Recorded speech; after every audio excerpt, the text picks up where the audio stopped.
The prototype actually came out great, and it served its exact purpose. I was able to double check some of the tolerances on my parts and just get a feel for the size and shape of everything before I invested more time and cost into a final part. It also helped me decide on a few changes.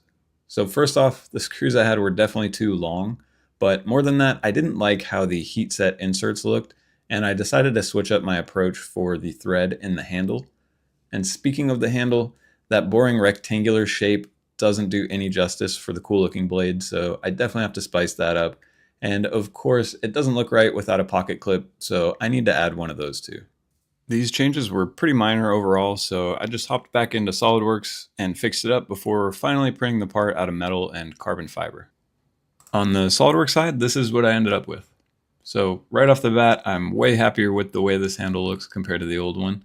It definitely does the blade more justice. And then instead of using those heat set inserts I was talking about, I added voids inside one half of the handle.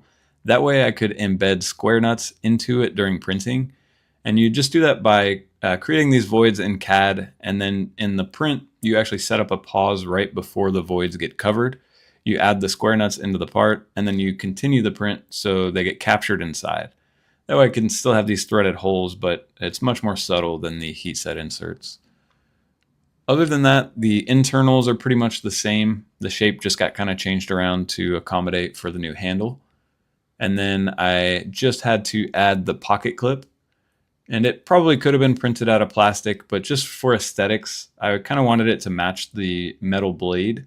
And I wanted to print it in the same orientation as the blade so the layer lines would all kind of match up when the knife is open. And printing it from metal created a pretty interesting challenge because I didn't have much space left after shaping up the handle. And I could use the same screw that holds all the handle halves together, but the clip would just spin if there's only one screw holding it, of course. And then the other issue is the clip is really thin, so I was kind of worried about it falling over during printing or sintering if I didn't use a raft. But I was able to fix both of those issues by pretty simply just adding a little tab here at the bottom. And the tab could act as sort of a kickstand during printing or sintering, and then it press fits into the handle to keep it from rotating when I assemble the whole thing. So from there, it was just time to set up the part and get everything printed.